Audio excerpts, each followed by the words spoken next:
around the world are cheering today as world peace has been achieved and mass starvation is now a thing of the past. So people have lots to be proud of. Be sure to watch tonight. We have a breaking news story. Technology has officially ended world hunger.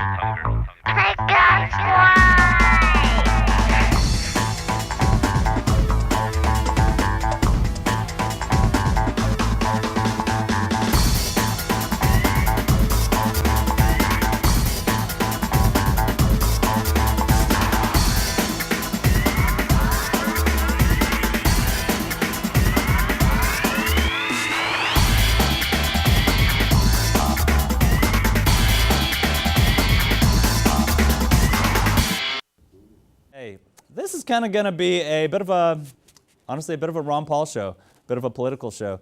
I know the Zeitgeist movement is apolitical. The Zeitgeist Live, for the most part, is, a live TV show that covers the progress of the movement and the news of the movement. Really, Zeitgeist just means really spirit of the times. And so with that, the spirit of the times right now is we are coming up on an election year, and Ron Paul is a strong possibility of getting the Republican nomination. This is very exciting for a lot of us. For other people, not so much. But what we're going to do today is we're going to talk a little bit about that. And so what we have is we have Matt Wood, a local Ron Paul activist who's been doing a lot of great work. He's going to be here on the show. We're going to talk a bit about what he's up to and why he is up to it. Also, we have Chad Fisher. He's going to be doing another social commentary for us. Love Chad.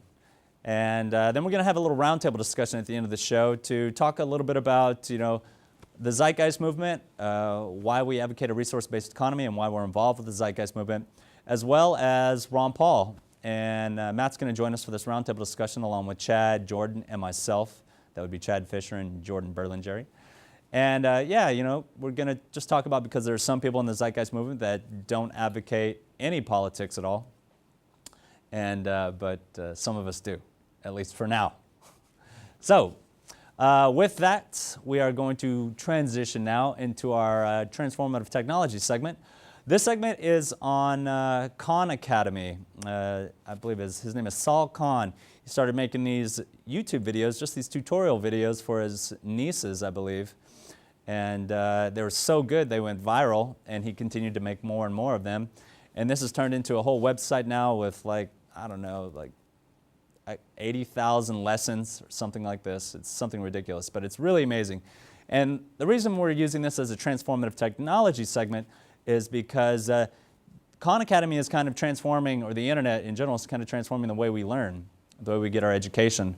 And this is a very efficient way to learn. And you can see how this is already being used by teachers across the country. What they're doing is they're having students they're assigning students to watch these Khan Academy videos and then coming back to school the next day and doing their homework in class. So their homework is turning into using Khan Academy, using the internet, watching videos, and then their homework is to come back to class, or I should say their schoolwork is coming back and actually doing what they're learning through the Khan Academy videos with more supervision. So I think it's really awesome.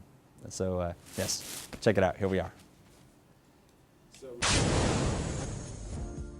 So notice that when the x term was positive, our hyperbola opened to the right and the left. Sal Khan is the CEO of nonprofit on-demand educational resource Khan Academy.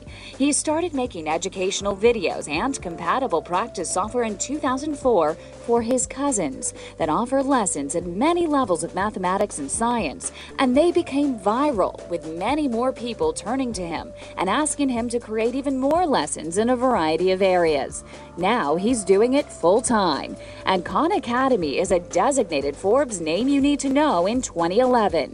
A recent blog post on Khan's new approach to education, which takes the lectures out of the classroom, leaving more room for project-based learning at school, sparked quite the conversation online. Bruce Uppman brings up the point that there's not a chance on the Khan Academy to ask follow-up questions. I think, at least the way I think about it is, let's say you have a question and you're doing calculus, you have a question on limits. there's a video on limits, and you can go back and you can click that 10-minute video on limits, and just the act of that is like, you know what, I don't understand limits, can you explain a little bit more on that? And if you're still stuck, if you don't even know how to navigate or know what you should be looking at to answer your question, we have a pretty vibrant community. We have 1 million users a month. So to Bruce's second point about hands-on learning, it's a completely fair point. And what Khan Academy enables is more time in the classroom for actual hands-on learning. The students are getting the lecture at home at their own pace. They can remediate if they need to. And now they can go to the classroom and do project-based learning and spend more time with the professor. To Kirchhoff's point about taking a relationship or connection with the teacher to really get deep understanding, I think that's true. I think we'd be very optimistic if we think a lot of students are getting that deep, intimate connection in the classroom right now. I think most students aren't. And to some degree, and even though it is virtual, it is strange, but I get a lot of feedback from a lot of users that they feel a deep, intimate connection with me, that I feel like their neighbor or their older brother, and that I'm sitting next to them at the kitchen table teaching them math. I love Christopher Hellman's point, and I'm glad I was able to help his wife. To his point about replacing universities, I don't think that's going to happen anytime soon, but I think it's an interesting idea, and I think to think about that, we have to realize that a university is two things. It's a credential and it's learning. I think Khan Academy is going to be able to really change how the learning part is done in a pretty significant way. The credentialing part, getting your degree from Stanford or Harvard, that'll probably be there for a little while. I think if you fast forward 10 years from now, it's not going to happen overnight. This is social change happening. 10 years, 20 years, I think an employer would rather see your log from a site like Khan Academy, where it doesn't just get a 3.2 GPA in psychology. It gets what you did, when you did it, how well you did it, how well were you able to help your peers, how consistently did you work? Wow, this guy worked 3 hours every day for 20 years on this stuff. This is a persistent kind of guy that I want working for me, and we'll be able to give people that type of analytics. I think that could be a more powerful transcript than just a high-level degree right now.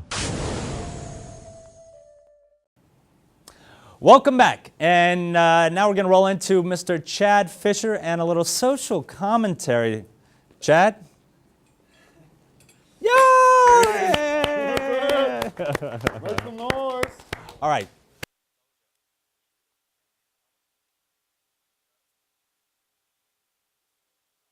Let's get right to it here.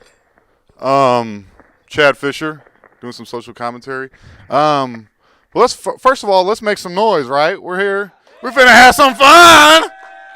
Woo, yeah. There we go. Aren't y'all tired of being lied to? Y'all tired of being lied to? Tired of being treated like a damn child, I get tired of it. The stuff that's on the news and everything like that just drives me insane. Here's a fun little fact. NBC is owned by General Electric. General Electric makes bombs, tanks, weapons, these types of things. So do you think that they would benefit in any way from a country going to war? Of course they would. So why do people look at these types of organizations for news when this is like obviously true and not a secret by any means, And here's another fun little fact. If you go to like CNN.com, like right now, if you're listening to this, type it in on your web browser, type in CNN.com and try and look up NDAA. Even do a search, look through the whole website. You're not going to find anything on there about the recent National Defense Act, which is basically like a domestic defense act, Search the website because you can't find anything on there. There's nothing to be found on NDAA, on any of the major news websites. Nothing whatsoever. I did this last night. But it's funny as hell because they have no problem promoting all this other garbage, It's perfectly okay for the news to you go to CNN.com and you scroll down, one of the first things you see is like Britney Spears got married. Like, who gives a shit, Who cares who that white trash hillbilly is marrying? Nobody, no one gives a shit. But this is considered news, They don't tell you about how the federal government is attempting to garner the right to just bust your ass to a FEMA camp and Gitmo or something like that, This isn't being told because this isn't important. But what's funny is because they do find Britney Spears getting married to some hooker, they find that important, Fantastic. Really trust that news of ours. Can I watch it twice? Make sure you TiVo it, please. Okay? It's like, look this way while we bust your ass to Gitmo, Wasn't Nazi Germany awesome? That was pretty fun. It's fun. the ovens. It's gonna be fun, guys. Hope you're looking forward to it. It's gonna be sweet. You know, they're always talking about like children getting raped and stuff like that. You know, the basketball coach, the next basketball coach to rape.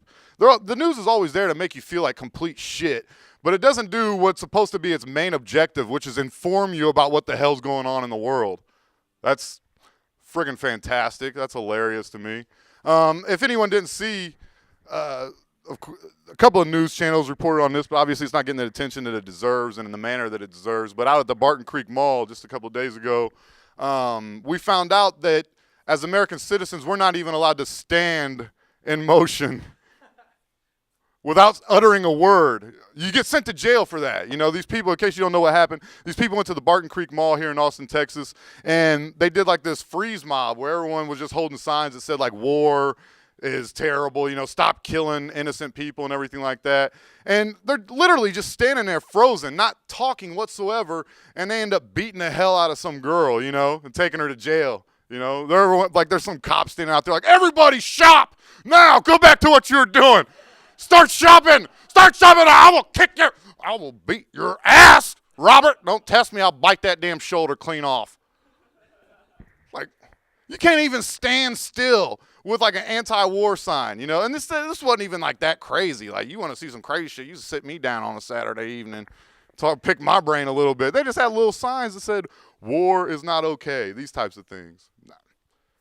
You know, you're allowed to be there as long as you're buying bullshit and feeding this sick, depraved economy, you know? But, you know, another thing is that it's funny to see because they set the precedent there, you know, that you're only allowed to exist so long as you don't bitch about the government, you know?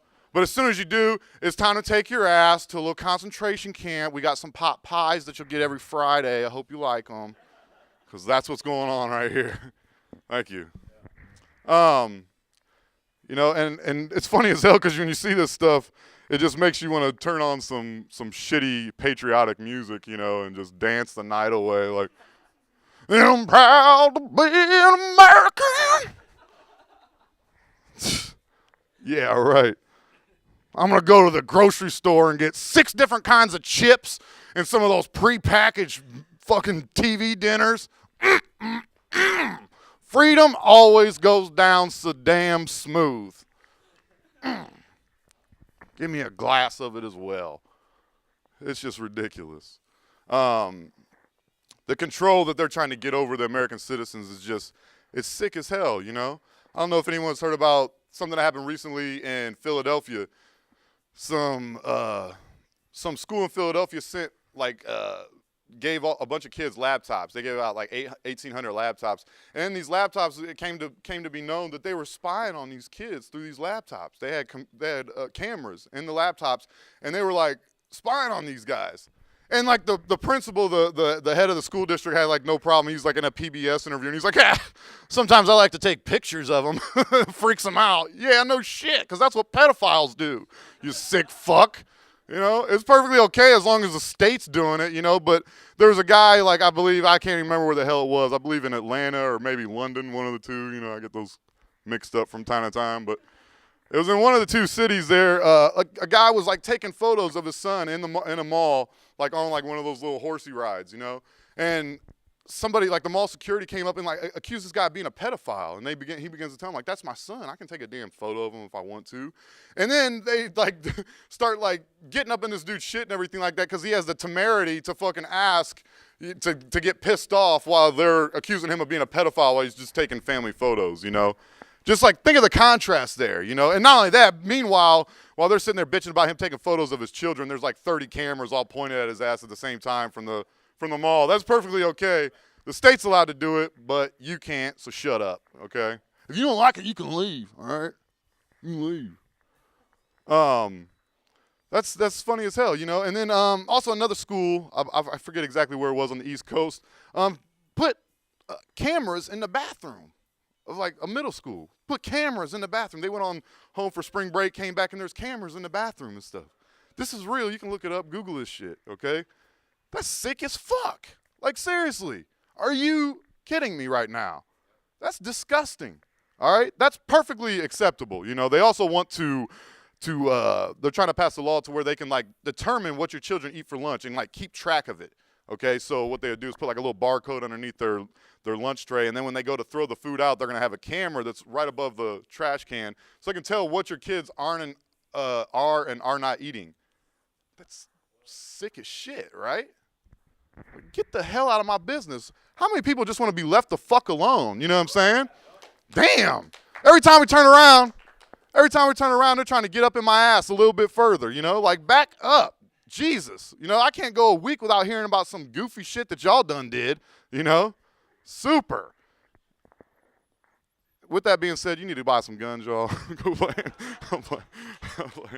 I'm playing. It's funny as hell because you see a lot of times, I saw something in a newspaper up in Ohio recently that the police officers, like the police staff in this particular town, is like a town of like 700 square miles, and the police staff was reduced to just one officer, which you're not going to get any complaints from me about that. My policy has always been less police, more peace, you know, and I'm not going to bitch about that too much. But what's funny as hell is that some of the judges and some of the like sheriffs and people in authority positions came out and said, like, you need to arm yourself. You need to go get some guns. You need to protect what's yours, goddammit. Notice how they don't ever say, like, let's promote peace, okay? And this is a time we need to come together as a community so we're not raping and pillaging each other. So let's come together and try and help one another. The people that would resort to violence in order to obtain a resource, let's help them out a little bit. You know, they don't say that ever. It's always like, let's put those sons of bitches at an even further distance, you know, because they're different than us because they got brown skin. I don't like that shit. There's one thing Americans do not like, it's brown skin. Ask the Indians. They'll tell you. If you can find one. If you can find one. All right. It's funny as hell because, like I said, they don't try to promote peace ever, you know? And if it's one thing this country has learned, it's that violence solves everything, right? Because there was only 2 world wars, right? There could have been more. We just started naming them something different, all right?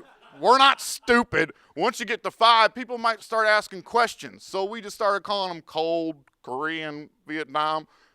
You know, it was kind of geographically named. So that helps a little bit. But it's hell. It's funny as hell because this country is like bankrupt and everything. I don't know if you guys have heard, but the economy is not doing so well. Like, they don't talk about it all that much. It's hard to find anything on it, but supposedly the economy's not doing so great, you know. But it's funny as hell because they still find the money to advertise the Army during the Super Bowl. Like 10 fucking Army ads during the Super Bowl. Like, hey, I'm not sure, but I could probably feed some homeless people. Call me stupid and a hippie, but just don't like people dying. Got this really weird fucking thing going on, you know. It has caused me to become ostracized from all of my family members because when you start talking about caring about strangers, you sound kind of gay, you know. Can't lie, you sound like a fag. You care about people you've never met? What is wrong with you? Fag. Get out of here. But I'm getting ready to close here. But what gets lost in all this? You know, what gets lost in all these freedoms that are being taken away from us and everything like that? People always say, you know, the government always says, oh, these are all to keep you safe, which is funny as hell because it kind of goes against that main argument that they're here to keep you safe because they haven't been able to. You know, what gets lost in the 9/11?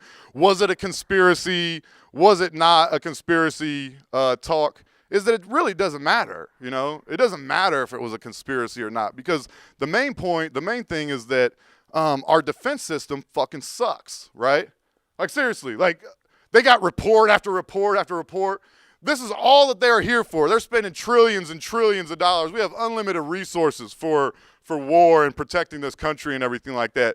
But we can't keep a bunch of cave motherfuckers from coming over here and bombing us. We got stealth planes. We got you know, all the latest technology, 50 million bombs you can't even name, you know what I'm saying? But we can't, but we got guys in caves outsmarting us. I'm just going to tell you right now, we're fucked regardless because we're using all these resources and these goofballs are still getting one up on us. Well, we might as well just, how about this? Why don't we just start being nice to people and see if that benefits us a little bit more, right?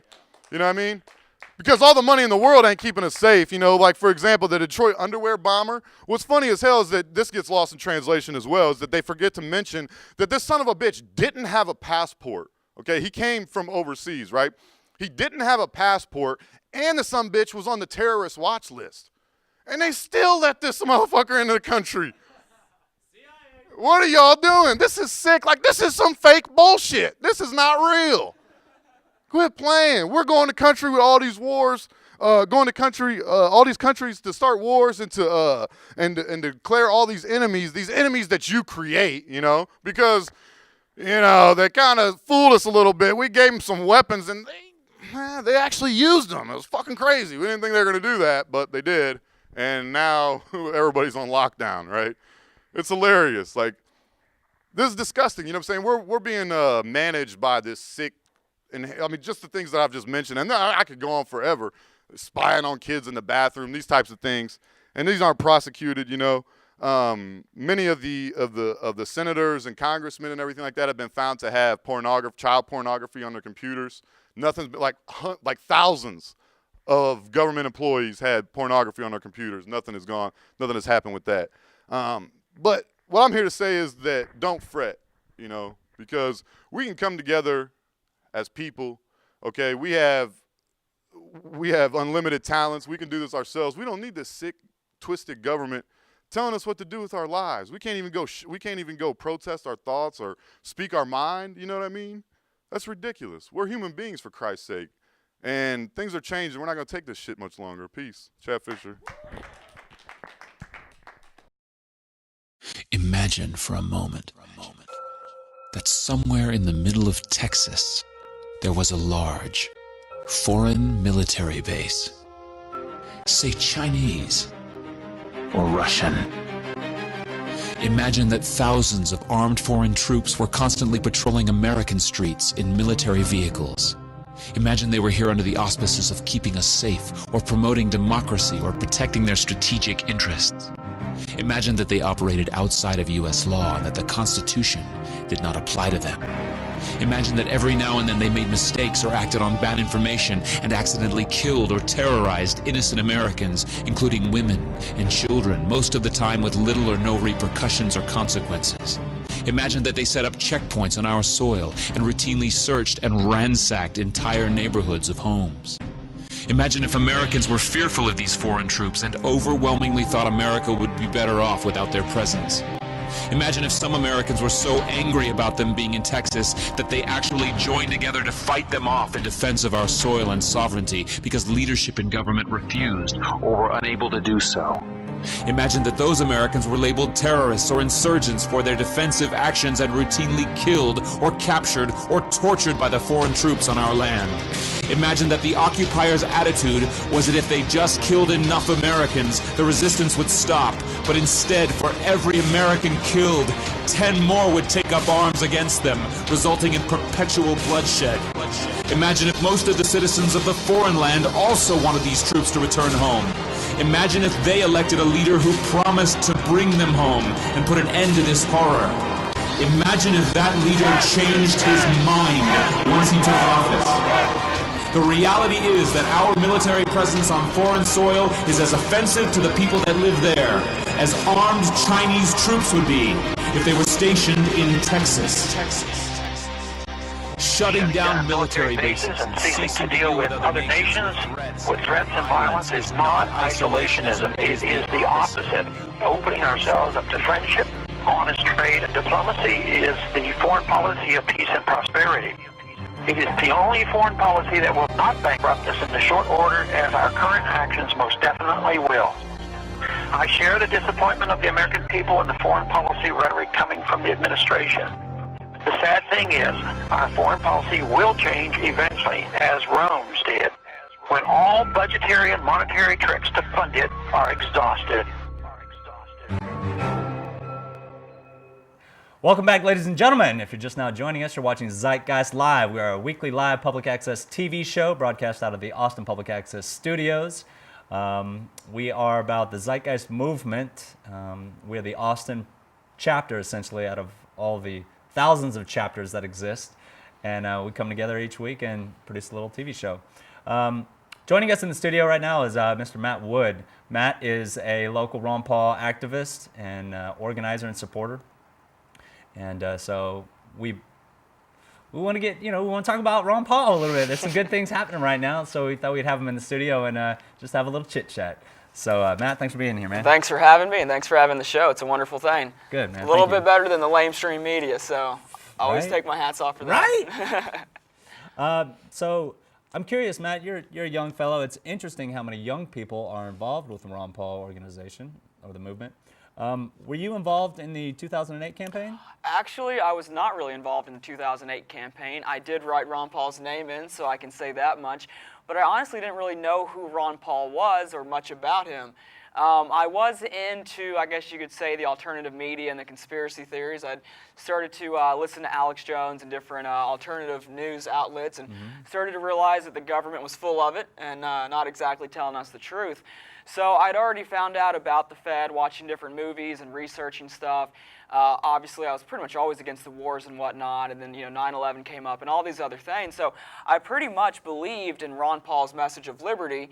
I just didn't know that there was a politician that actually wasn't full of it and actually did want to promote liberty. So once I found out about Ron Paul and heard him speak and learned more about him, I was like, oh wow, there is someone out there. He might be a 70-year-old, I guess at that point, 72-year-old, old white guy in Congress, but he's actually here to help us out and not just the corporations and the big banks and the government. So Yeah. I guess no, but I did write his name in, so I can say that at least. Right on. Yeah, I was. I think I might have just been a little ahead of not ahead of the curve, but was coming into all this information that you were just talking about a little bit earlier. I was involved in the 08 campaign here in Austin. And I was still living in LA at the time, but I was freaking out whenever, because I had seen America Freedom to Fascism. And when I first started seeing Ron Paul talk, I was like, wait a second, is this the same guy that I saw in Freedom to Fascism? No way! Yes! So That's right. So it was an exciting time, and it's an exciting time again. I wanted to ask you, so tell us, what kind of activities have you done and are you currently doing for Ron Paul here in Austin?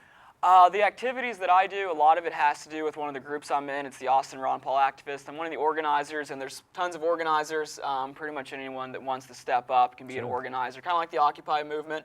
Not completely leaderless, a little bit different in a sense, but kind of the whole ground up thing, and that's what makes it so strong, and that's what makes the Ron Paul revolution, if you will, so strong, and that's what has really propelled him to the top, besides his consistencies and what he believes in, but the fact that so many people are willing to go out there and support Ron Paul. They don't need to be paid. They don't need some big organization telling them what to do, but they're willing to go out there.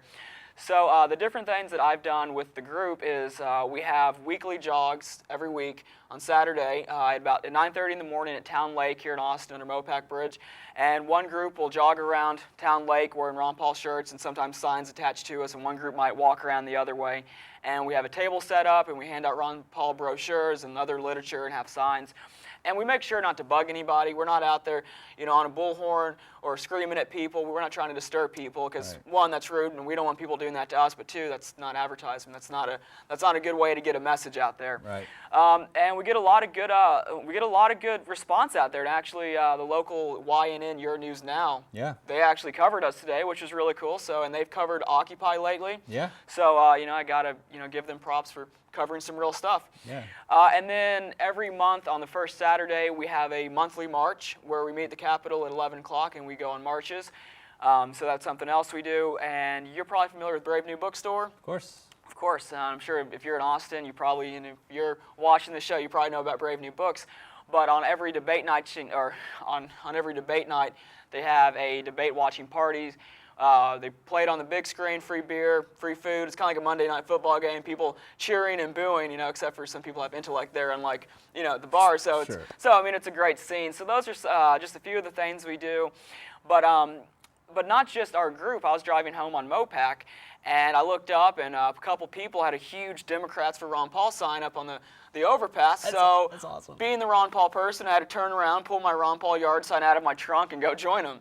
And it was just, it's so cool. It's a guy and his friend about our age and their parents. So, you know, and that's what it is you have those young people into, like you mentioned, because young people were tired of the wars, obviously. We're tired of our civil liberties being stripped. As it was so eloquently put, we're tired of having something up our butt the entire time we're, you know, trying to live our lives. So, you know, and you do have the young people in that, but the older people are getting into it too, the old generation. And I think one thing is because their pocketbooks are hurting, because they're seeing their 401ks, if they're not already going away. They know that Social Security, their benefits, probably aren't going to be there, and if they are, like Ron Paul says, yeah, the checks might come, but they're not going to be worth anything. Right. So the older generations are coming on to that too. So, so yeah, pretty much, you know, I wear a Ron Paul shirt just about every day to school. I have my Ron Paul wristband. I found some Ron Paul shoes that I want to get. Dope. You know, Ron Paul bumper sticker. So, you know, it's all about spreading Ron Paul's message of liberty. Yeah. You know, my theory as to why more young people support Ron Paul as opposed to older people is because young people are on the internet more, and so much of this information that is not reported on the mainstream media, you can find on the internet. And, you know, that just, I don't know, makes sense to me. Absolutely. Also, I wanted to add, I caught your speech at the big Occupation Day where everybody came out all across the country and had their occupation debut here. And ours was at Austin City Hall, and everybody just basically had free reign to get up on the mic and speak their mind. And you gave a great speech on ending the Federal Reserve. Thank you. I appreciate it. Yeah, You know, I think it's something that definitely needs to be said out there. I support the Occupy movement 100%. I think, and no insult to them, I think a lot of them, they know there's something wrong with the country. Right. They know that the banks are screwing us over and the corporations.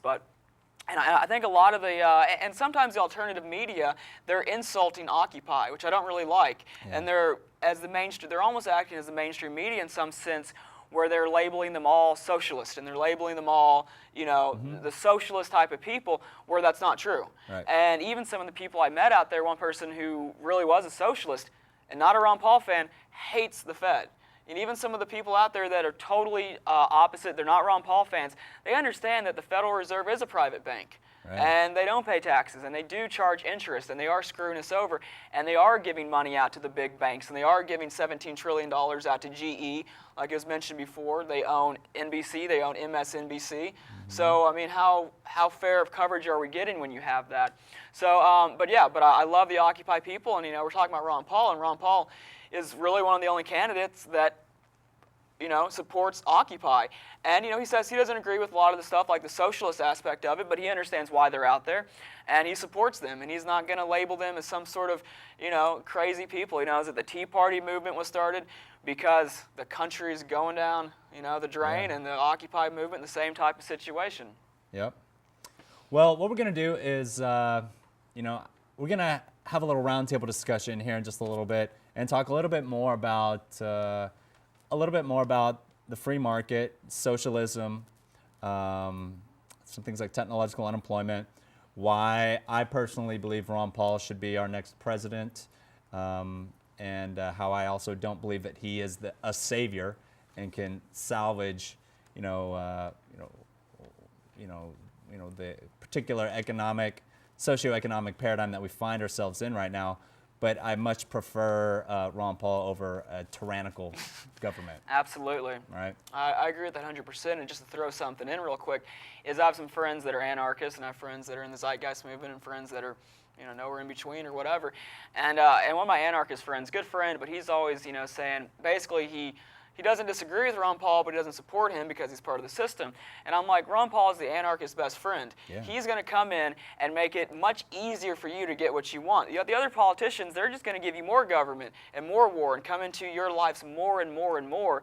So Ron Paul, no, it's not anarchy, and no, it's not going to be the exact Zeitgeist movement, and it's not even definitely going to be socialism, but he's going to give that opportunity because, like he said in the most recent debate, he doesn't want to be a powerful president. He just wants to give the power back to the states and back to the people. Yep. So he's really an anarchist or a zeitgeist, or really anyone's best friend that's tired of big government. So.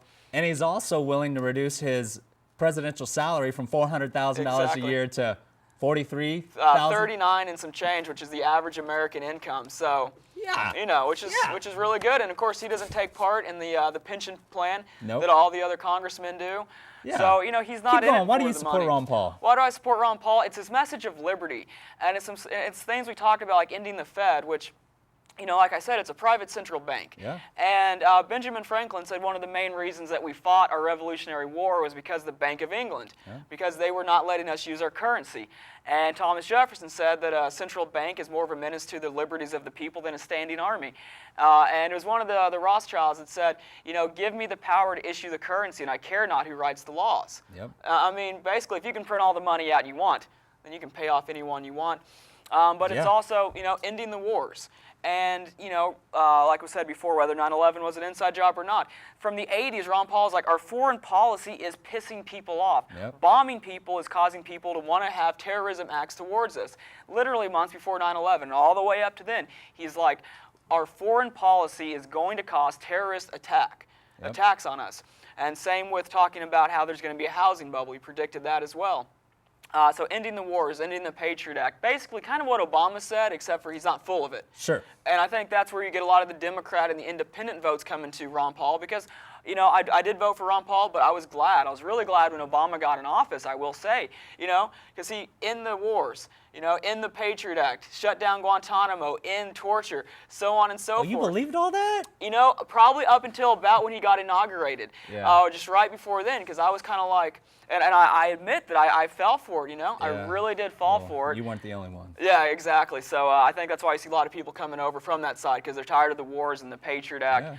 And talked about, just before this, the NDAA, the National Defense Authorization Act, S. 1867, is being passed and signed into law by Obama, which allows for American citizens to be detained by the military, not the police, but the military, taken off and locked up indefinitely. And you know how this country feels about torture. Yeah. So people like that, and I believe it was on the day the Bill of Rights was signed, the 15th. Oh, wow. Just to kind of slap you in the face a little bit harder. So if the wars and the Patriot Act and all that doesn't scare you, that really should. Like, that's the nail in the coffin. That's kind of how everything Hitler did was legal.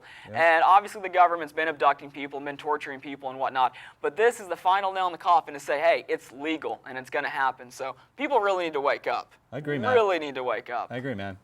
So hang with us. We're going to take a quick break. And when we come back, we're going to have a little roundtable discussion and get a little bit more in detail about this. Obama, Patriot Act, Ron Paul, technological unemployment, the Zeitgeist movement, a resource-based economy, and see if we can kind of pull all these together. So hang with us. We'll be right back.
And welcome back, ladies and gentlemen. Joining us now is Mr. Chad Fisher, Jordan Berlingeri, Matt Wood, and you're watching Zeitgeist Live. We're going to have a little roundtable discussion about Ron Paul, the Zeitgeist movement, a resource-based economy, and some of the issues that we'll commonly hear or see at least through Facebook. And I want to open it up by just saying why I support Ron Paul and a resource-based economy. Ultimately, I support a resource-based economy. I also recognize that this isn't something that we can manifest overnight. There's going to be steps that we'll take in order to manifest a resource-based economy. And for those who aren't aware, what a resource-based economy essentially is socialism, if you will, except it's not so much people or money that's going in out of our taxes or things like that. Like, not everybody's having to put in order to allow the system to work. We make a one-time type of an investment into the infrastructure and technology it would take to get all of our basic needs taken care of, which would be food, water, clothing, shelter, and medical care. So those are our basics. And we do so in such a fashion to where all of this is at a very high standard, very, very high standard, so that everybody has, equal, unlimited access to such things, to food, water, clothing, shelter, and healthcare. And then once you get those bases taken care of, the next thing you move on to would be what you might consider luxury items, entertainment, labs for, education, tools for the arts and entertainment, things like this, unless, you guys can throw in on that. So ultimately, that's the world that we're going to manifest, because right now our technology is moving at such a pace that this is going to happen anyways. This is going to happen regardless. And so it might as well happen with some conscious thought put into it on how this technology can work to benefit the people of the planet, and as opposed to creating war robots with our technology that are just going to be used to, regulate. Who knows, eventually it'll be robots that are replacing policemen, and they could be autonomous. And that's scary as shit, man. Oh yeah. That's scary Got as shit. drones right now flying around in the States. Yeah, we got drones right now. Exactly. Like, that's a scary situation. And so. And our drones flying around Iran as well. Yeah. Right. Man, I was thinking about that Iran drone. Maybe they probably down that drone on purpose just so they could have a reason to go in there. Of course. But that's another subject. But as far as Ron Paul goes, I also understand that what type of a government or the people who are in power right now, and what I believe their agenda is to maintain control, to maintain the preservation of their establishment, and they'll do whatever it takes to make that happen. And that is tyranny. Of course. That is tyranny. Of course. You saw with just recently, David Rockefeller donated a bunch of money to the NYPD specifically for fighting the occupiers. Yeah. Like a couple $1 million at least, I'm sure this is a lot of money for overtime and whatnot. But yeah, of course, when you start to see things like this, money, they're actually taking money and putting it into things that will obviously help benefit them. They wouldn't be, if Occupy wasn't a threat to them, they wouldn't be helping diffuse the situation or defend against the situation and everything by donating money. So Chase Bank did the same thing. They donated to NYPD. When there was that huge arrest of like 700 people on the bridge that one day. Yeah. InfoWars reported on that. I checked that, and there were documents that did support that. Wow. That the bankers, and I didn't know about the Rockefeller, but yeah. I think that's what he's talking of, which would be J.P. Morgan. Well, yeah, I think they're one and the same essentially. I mean, they're owned by the same people. Well, right? Yes, the Morgans, the Rothschilds, and the Rockefellers. The Morgans are Chase. The Rockefellers are Bank of America. And the Rothschilds are Citigroup. And they didn't even start off in that. Morgan was the banking dynasty. Yeah. When you look back at how the country was formed, and Rockefellers that was Standard Oil. They were the oil conglomerate. Yeah. Well, it's like those two industries are now ruling the planet. Right. Not just the United States, but the world. Right. And I think that we can see pretty much the extent to which they're willing to continue their reign of terror. Right. In my opinion. I want to get back to the Ron Paul thing.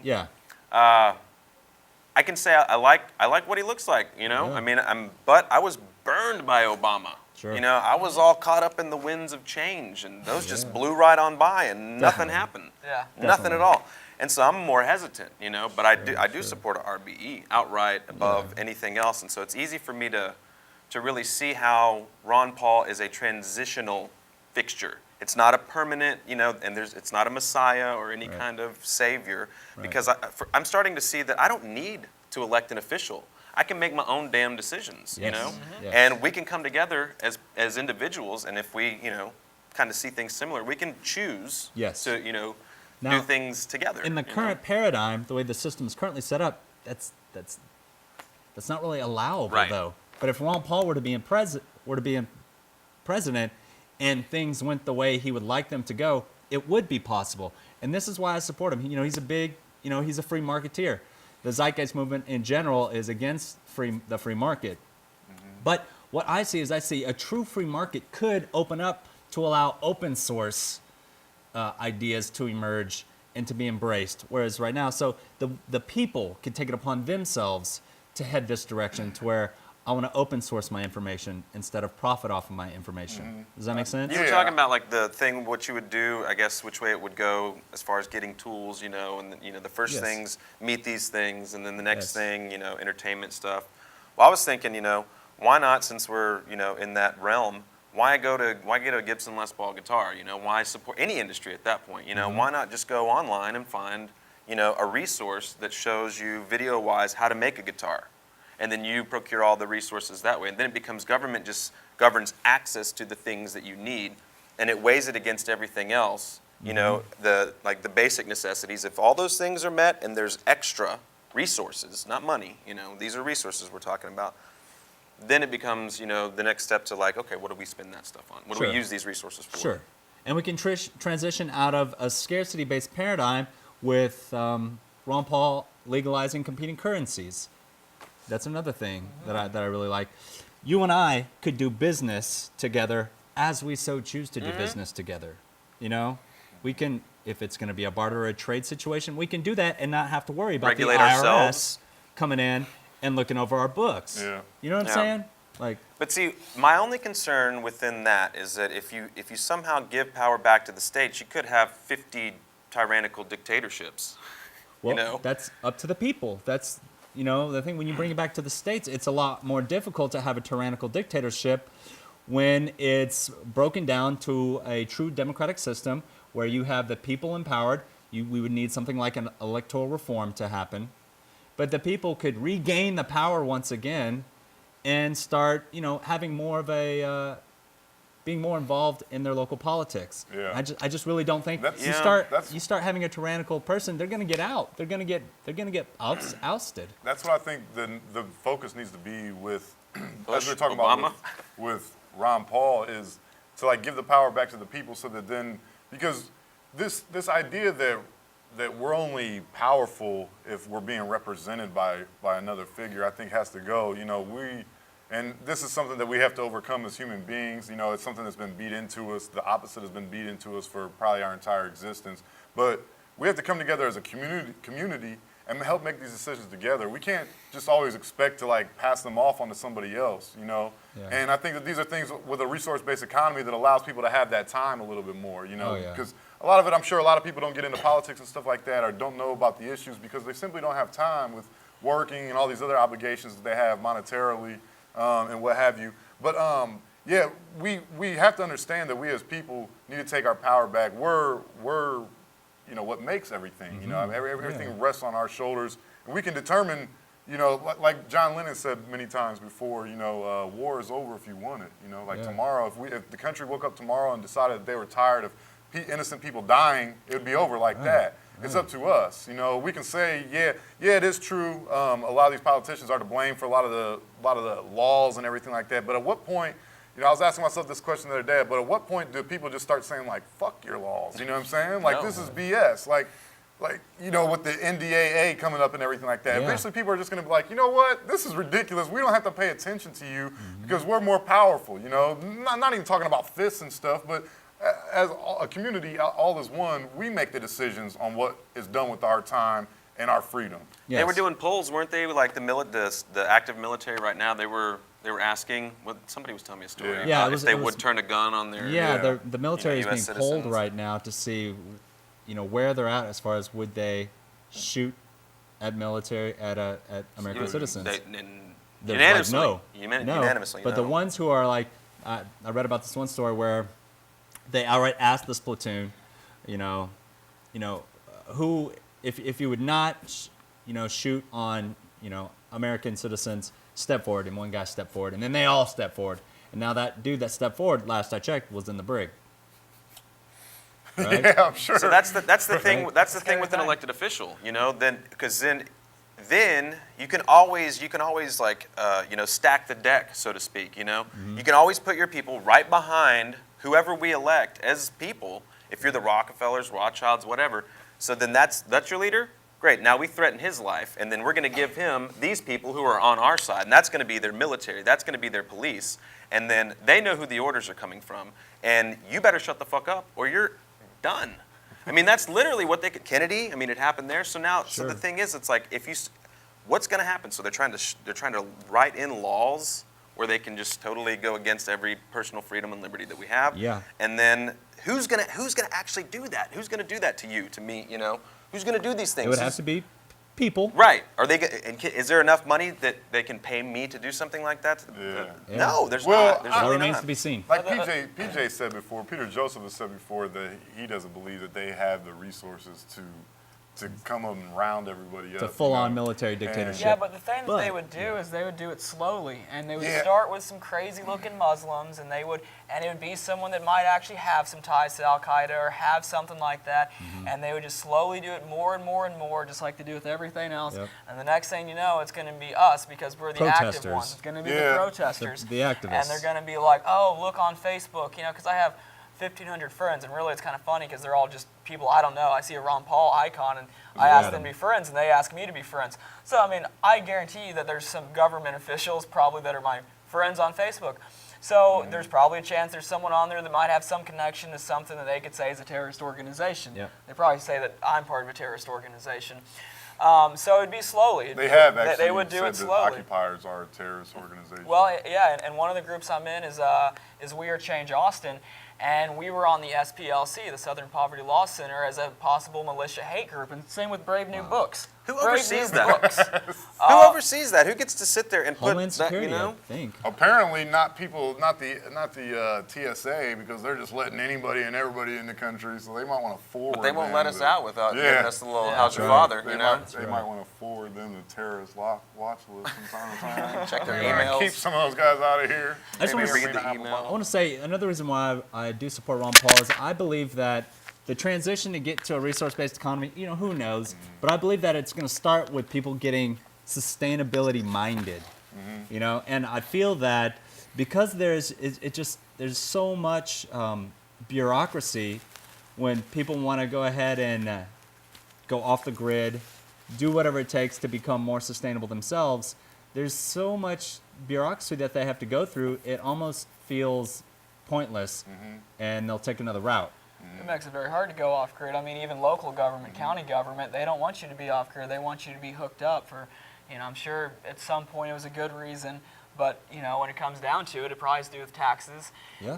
But on the resource-based economy, my question is this: what if I just want to buy some land, live off grid, maybe trade some vegetables with my friends and neighbors, but I don't want to have any part of. Why do you want to buy the land? Huh? Why do you want to buy the land? Because I really feel. To answer that question, you would be, that's fine, do as you wish. But ideally, you would see later on down the road how much better it is if we all share the world together. It would just make a lot more sense. Which is why communities were And I'm talking about, organized in the first I'm place. talking about, you become locally sustainable, but you still have open Wherever you go. exchange, wherever you go, like the planet becomes your home. You're locally sustained wherever you are on the planet, using the resources that are next to. So yeah, I mean, if you wanted to opt out, you don't necessarily have to. But the idea, it's an overarching vision. It's a mindset. It's a psychological, I guess, pillar, that we're trying to, erect in the minds of, at least the people on the planet, within our movement. And so it's very difficult because we wouldn't be purchasing land. You wouldn't have to purchase land, not in an RBE. There's absolutely no currency. You just would need to make sure that, I guess, the land wasn't necessary for something that, a multitude of people were, benefiting from. If there's you can't just go claim the only copper mine on the planet like Morgan has done. Right. So what if I wanted to, claim, this property right here, like not literally here, but, I wanted to claim a hypothetical property. What stops you from being like, oh, no, I wanted that property? Well, I don't know. I think in the the society, whole property, but you would have the assistance that you needed to create the housing structures that you would like to create, because it could be your home or your getaway home or something like this. But you like the city. You live in a city. You would appreciate the convenience and the comforts that a city offers you, especially a well-designed city, which is what we talk about with the Venus Project and things like this. So you would be hanging out there. You're not going to live a sedentary life. Well, possibly, but kind of the life that I like is the Henry David Thoreau lifestyle. I don't want to live in maybe a 12 by 12 with nothing, but I want to live off grid. I want to grow my own food. I want to have some livestock. Awesome. And the city's great, but I want to live more of the outdoors, Henry David Thoreau Zen type of lifestyle. That's what I like about the free market, is that I think it's hard to have freedom without a free market, because it allows me to do what I want as long as I'm not messing with you or anyone else, and it allows you to do what you want. So if y'all three wanted to have a resource-based economy, that would be okay in the free market. But if I wanted to have, and let's say I wanted just to be stingy, I would have that right to be a stingy, greedy person. I don't think I would be a stingy, greedy person, but if I wanted to, I would have that right, and y'all would respect that, because y'all's society around could do it without me. So, Certainly. So I think there's no difference between what we have now and the Amish. You would be the Amish, essentially. Exactly. You would be an Amish, and we would be advanced society. So the thing is that the Amish right now, it would take money for them to, come into the city, buy stuff, do what they need to do. So what would happen, though, is essentially that no money would be existing. So you could come and go as you please, get what you want as you please.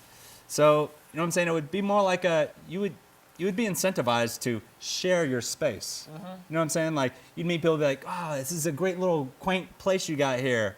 You're like, yeah, cool, I'm not going to be using it for the next 3 months. I'm going to go traveling the world. Freely. Mm-hmm. Staying wherever I would like to stay. For free. So what's the point of leaving your quaint little thing locked down? Constantly to try and achieve the abundance that will be provided by a community.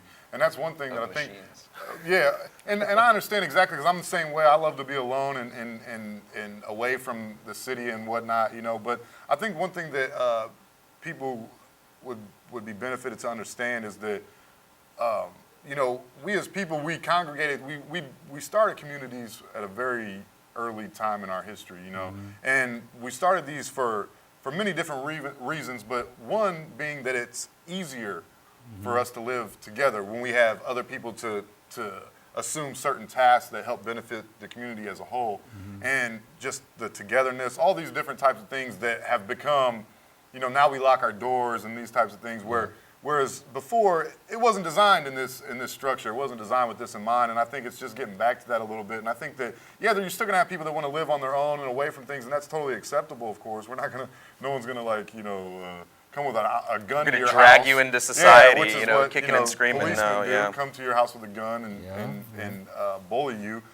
You're free to do what you want, but I think that in the long run, people will understand that it's just so much easier, but no one's going to chastise anyone who doesn't want to and I completely agree that the community, as one of my friends, John Bush, has been on your show before, one of the sayings he has is community over coercion. And I really do believe that community is where the strength is going to come from. So I completely support the community. And one thing about Ron Paul, to bring him back into it and with the healthcare, is he was a physician for quite a while, and he never turned anyone down. When poor people came in, he would treat them for free, or literally if they could bring him chickens or anything like that. Awesome. And he also would never accept Medicare or Medicaid. He wanted to accept it. He would rather do it for free than accept the federal money.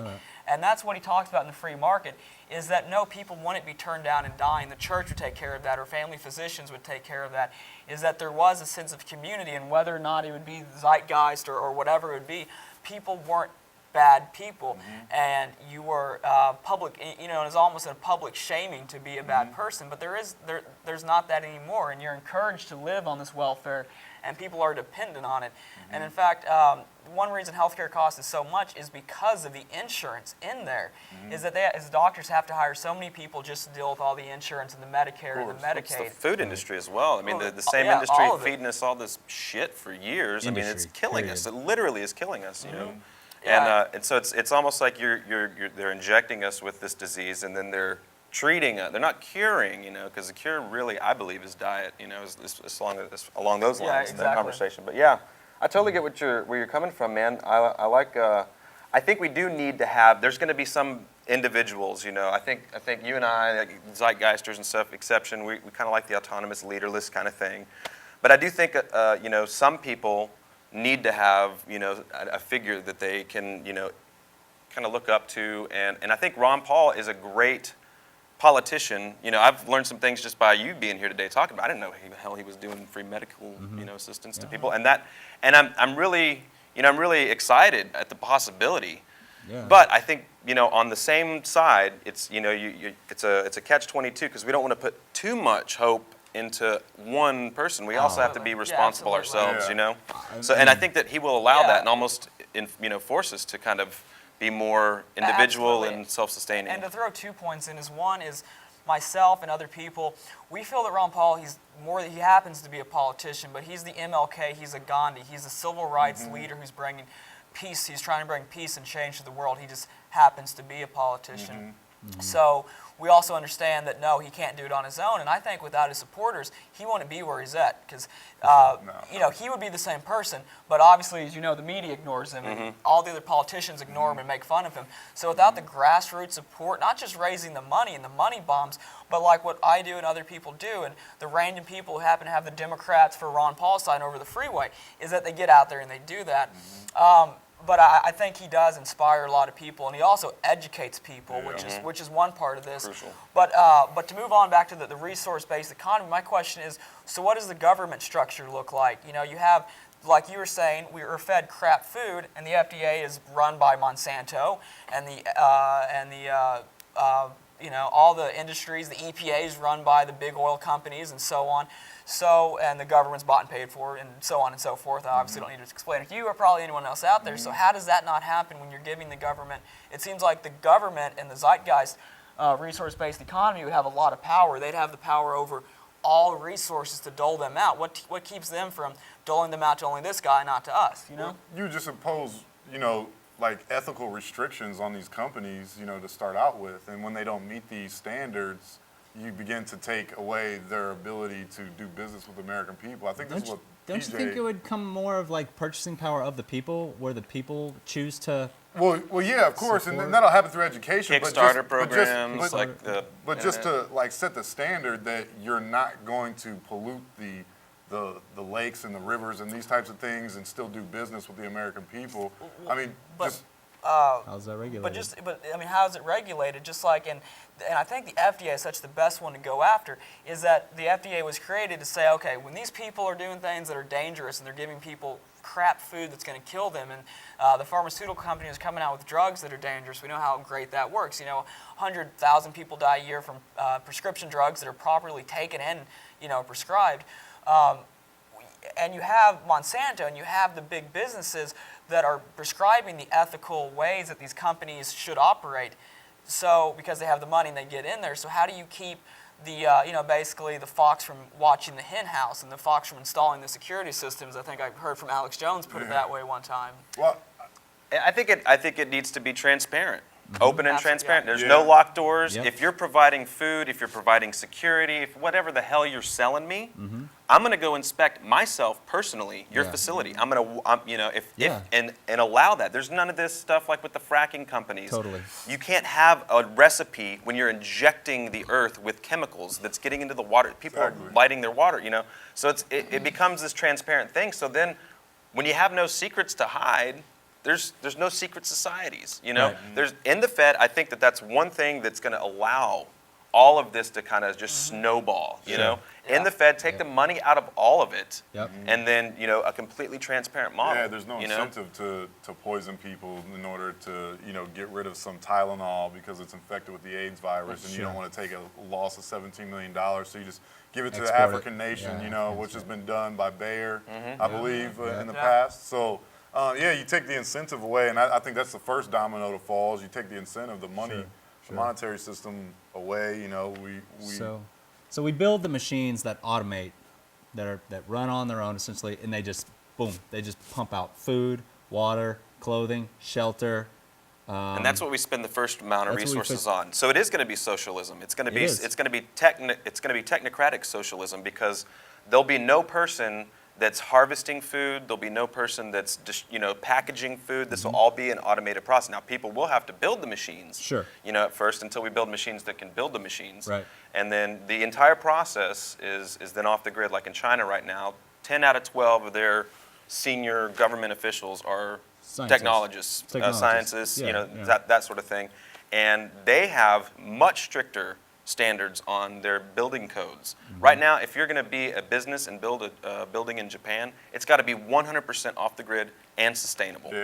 because they realized, they looked and they said, man, we're taking 40% of the world's resources in every year, like available resources. China is. Yeah. And they said, man, if we're not using these resources in a sustainable way, we're not only going to kill ourselves, we're killing the rest of everybody. You know, I mean, ultimately that's what they see. And so I do feel like they've got a great model, you know, for that many people. Sure. You know, look at that. I mean, it's just amazing. Billions of Chinese people and a pretty big army, I'm sure. You guys, They do have quite an army. I want to be nice to them. They all know kung fu. Well, you guys, it's time to wrap it up. We've come to the end of the program, and it was good though. It was good. I kind of wish we had some more time to keep it rolling. Matt, I want to thank you so much for coming on the show. Thanks for having me. I really appreciate it. Definitely, brother. Definitely, brother. Jordan, Chad, love you guys. Yeah, man. Of course. All right, you guys, that's going to do it for our show today. Please tune in next week, same time, same place, and always zeitgeistlive.tv to check all of our archives and upcomings. Take care. Ron Paul 2012. Yeah.